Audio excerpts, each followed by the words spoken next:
परम सत्कार्यो गुरु प्यारी सात संगत जी, राधा स्वामी जी। सात संगत जी, आज हम आपके लिए बाबा जी के ऐसे बेहतरीन सवाल जवाब इकट्ठा करके इस एक वीडियो में लेकर आए हैं जी, जिन्हें सुनकर परमार्थ के रास्ते पर आपको बहुत ज़्यादा मदद मिलेगी जी। और ये सवाल जवाब आपका जीवन बदल सकते हैं। एक एक सवाल और उनके जवाब को बड़े ध्यान से सुनने की कृपा जरूर करना चाहिए। एक लड़के ने बाबा जी से बड़ी सादगी से पूछा, बाबा जी, मैं पहली बार यहाँ डेरे में आया हूँ, लेकिन दिल को इतना सुकून मिला है कि अब वापस जाने का मन नहीं करता। मैं चाहता हूँ कि यहीं हमेशा रह जाऊँ, आपके साथ रहूँ। बाबा जी ने हल्की सी मुस्कान के साथ उसे बहुत प्यार से समझाया, बेटा, ये जो इच्छा है ना, ये हमारे मन की एक कल्पना होती है। हम सोच लेते हैं कि अगर ऐसा हो जाए तो सब ठीक हो जाएगा, सब सुंदर हो जाएगा, लेकिन हकीकत में जीवन कभी भी हमारी कल्पनाओं के मुताबिक 100% नहीं चलता। मान लो कि तुम्हें सच में हमेशा यहीं रुकना पड़ जाए, तो कुछ समय बाद तुम्हें यहाँ भी परेशानियां नजर आने लगेगी। असल में ये सब हमारे मन का खेल है। मन हमेशा आसान रास्ता तलाशता है, लेकिन जीवन में हमें हर परिस्थिति, हर जिम्मेदारी को पूरे होश और संतुलन से निभाना होता है। फिर आगे एक बीवी ने भावुक होकर बाबा जी से पूछा, बाबा जी, जब भी मैं आपके दर्शन करती हूँ, मेरी आंखों से खुद ब खुद आंसू निकलने लगते हैं और मेरे शरीर में अजीब सी कंपन होने लगती है। ऐसा क्यों होता है? बाबा जी ने मुस्कुराकर कहा, बेटा, जहाँ भावना सच्ची होती है वहाँ मन अपने आप भावुक हो जाता है। इसमें कुछ भी गलत नहीं है। जैसे हम खुशी में हंसते हैं, वैसे ही सच्चे प्रेम और समर्पण में आंखें भर आना बहुत ही स्वाभाविक है। ये सब हमारी भावनाओं का ही तो असर है। फिर आगे एक भाई भावुक होकर बाबा जी के सामने आया और बोला, बाबा जी, ना जाने कितने जन्म बीत गए आपसे बिछड़े हुए। अब इस जन्म में आपकी कृपा से आपके दर्शन हुए हैं, तो मेरी अरदास है कि आप अब इस बार मेरे ऊपर कृपा करके बख्श दो। बाबा जी ने बड़ी नम्रता से मुस्कुराते हुए समझाया, बेटा, सिर्फ कहने भर से कुछ नहीं होता। बख्शिश पाने के लिए मेहनत करनी पड़ती है।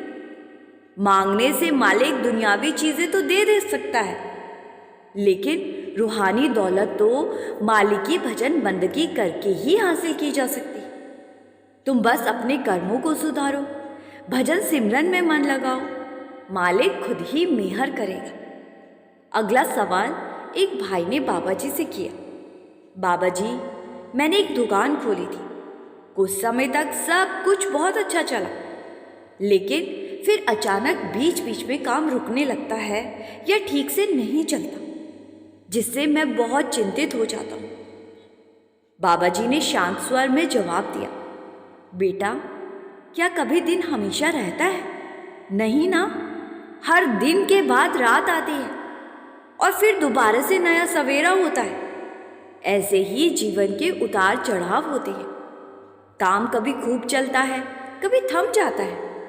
ये तो जिंदगी की फितरत है। इसका मतलब ये नहीं कि हर बार कुछ बदलते रहो।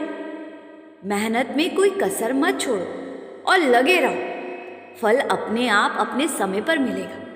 बस तुम्हारा समर्पण और निरंतरता बनी रहनी चाहिए। फिर आगे एक बीवी भावुक होकर बाबा जी से कहने लगी, बाबा जी, मैंने 1988 में हजूर महाराज जी से नामदान लिया था। उस समय जब सेवादारों ने सबको बिठा कर पूछा कि किसे शब्द धुन नहीं सुनाई देती, तो मैंने कुछ नहीं कहा, चुप ही रही। लेकिन सच्चाई ये है कि मुझे आज तक धुन नहीं सुनाई दी। बाबा जी ने बड़ी कोमलता से समझाया, बेटा, इसमें कोई चिंता की बात नहीं है। कई बार धुन सुनाई नहीं देती। ये हमारी आंतरिक स्थिति पर निर्भर करता है। धुन तो हमारे भीतर हर पल बज रही है, लेकिन इसे बाहर ढूंढने की ज़रूरत नहीं है।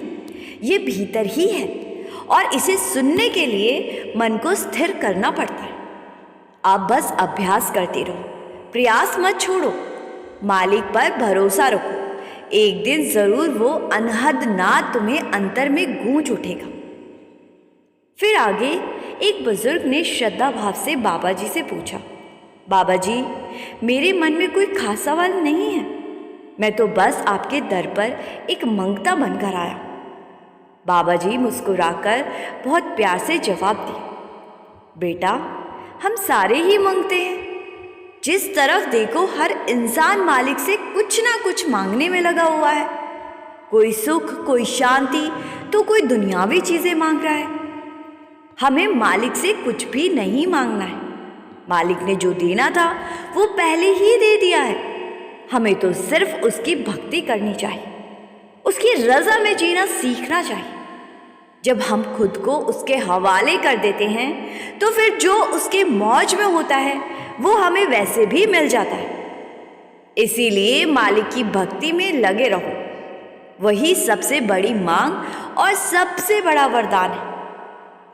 फिर अगला सवाल एक लड़के ने बाबा जी से किया, बाबा जी, कई बार ऐसा होता है कि हम कहीं चल रहे होते हैं और अनजाने में हमारे पैरों तले कोई छोटा जीव जैसे कीड़ा मकोड़ा आ जाता है और मर जाता है। क्या इससे भी हमारे ऊपर कर्म बनते हैं? बाबा जी ने बहुत सहजता से सब जवाब दी, बेटा, कर्म तो सांस लेने से भी बनते हैं, लेकिन सब कर्म एक जैसे नहीं होते। कुछ कर्म ऐसे होते हैं जिन्हें भजन सिमरन से मिटाया जा सकता है। इसीलिए हर जीव के प्रति करुणा रखनी चाहिए और कभी जानबूझकर किसी प्राणी को नुकसान नहीं पहुंचाना चाहिए। अगर जाने अनजाने में कोई कीड़ा पैरों के नीचे आ भी गया तो वो जीवन की प्रक्रिया का हिस्सा है, लेकिन अगर हमने देखकर जानबूझकर ऐसा किया तो फिर वो कर्म गंभीर हो जाता है। इसीलिए सजग रहना जरूरी है। हर जीव में उसी मालिक की रचना है। इसके बाद एक भाई ने बाबा जी से एक अनुभव साझा किया जी। भाई ने कहा, बाबा जी, मैंने एक बात नोट की है। जब भी मेरे मन में बहुत सारे सवाल उठते हैं और मैं सत्संग में आता हूँ तो वहाँ बिना पूछे ही मेरे सारे सवालों के जवाब मिल जाते हैं। ये अनुभव हमेशा मेरे लिए बहुत चौंकाने वाला होता है। क्या आप पहले से जान लेते हो कि हमारे मन में क्या सवाल है? बाबा जी हंस पड़े और कहने लगे, तो बेटा, क्या सत्संग में जवाब नहीं मिलने चाहिए? वो भाई भी मुस्कुराकर कहने लगा, बाबा जी, मिलने तो चाहिए ही। फिर बाबा जी ने समझाया, देखो बेटा, सत्संग हर किसी के लिए होता है। जब हम वहाँ जाते हैं तो हर कोई अपने अपने सवाल, अपनी अपनी उलझने, अपने भाव लेकर आता है। और जब दिल सच्चा होता है तो सत्संग में मालिक खुद ही हमारे अंदर उठ रहे सवालों के जवाब दे देता है। ये उसकी रहमत होती है। जो भी सच्चे दिल से आता है उसे कुछ ना कुछ मिल ही जाता है।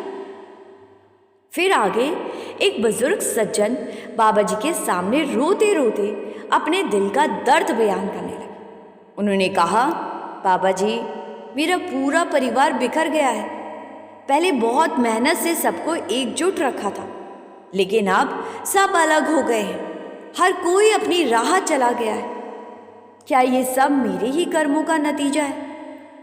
बाबा जी ने उन्हें बड़े स्नेह और धैर्य से समझाया, बेटा, हम इंसान यही सोचते हैं कि सबको साथ बांध कर रखें, रिश्तों को जोड़ कर रखें, लेकिन जो कुछ भी होता है वो हमारी किस्मत में पहले से ही लिखा होता है। किस्मत ही मिलाती है और किस्मत ही जुदा कर देती। ये सब हमारे हाथों में नहीं है, मगर एक रिश्ता ऐसा होता है जिसे हमें हर हाल में संभाल कर रखना चाहिए, और वो है हमारे मालिक के साथ हमारा रिश्ता। बाकी सारे रिश्ते तो दुनियावी ज़रूरतों से जुड़े होते, पर जो रिश्ता उस परम परमात्मा से जुड़ता है वो ही सच्चा और अटूट होता है। उसी से हमारा असली संबंध है। उसी को थामे रहो। दुनियावी रिश्ते आज नहीं तो कल छूट ही जाएंगे। फिर आगे एक बहन जी आंखों में आंसू लिए बाबा जी के सामने आई और कहने लगी, बाबा जी, मैं बहुत ही नालायक हूँ, भजन सिमरन नहीं कर पाती, मन कहीं और भटकता रहता है। बाबा जी ने बड़ी कोमलता से कहा, बेटा, यहाँ लायक कौन है? अगर हम सब लायक होते तो फिर यहाँ आने की ज़रूरत ही नहीं होती। हम सब उसी मालिक की कृपा के भूखे हैं, उसी की दया पर जी रहे हैं।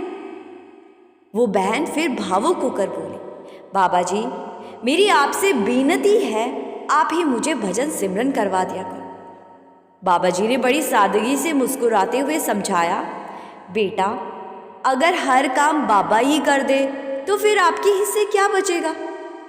मेरे लिए तो कह देना बड़ा ही आसान है कि चलो मैं करवा दूंगा, लेकिन उससे फायदा नहीं बल्कि नुकसान ही होना है।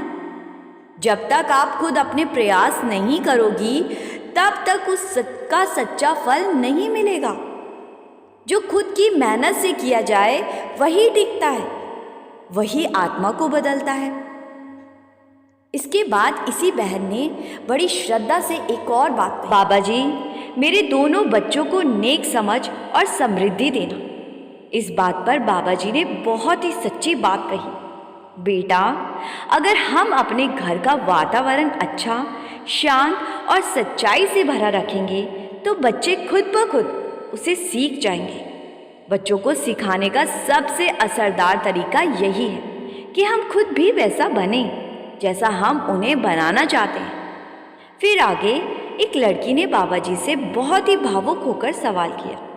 उसने कहा, बाबा जी, 6 साल पहले मेरी शादी हुई थी, लेकिन शादी के 2 साल बाद ही मेरे पति का निधन हो गया और उसके बाद मैं वापस अपने मायके आ गई थी। अब मेरे घर वाले मुझ पर दूसरी शादी करने का दबाव बना रहे हैं। मैं समझ ही नहीं पा रही कि क्या करूं। बाबा जी ने बहुत ही समझदारी और प्यार से समझाया, बेटा, जीवन को अकेले चलाना आसान नहीं होता।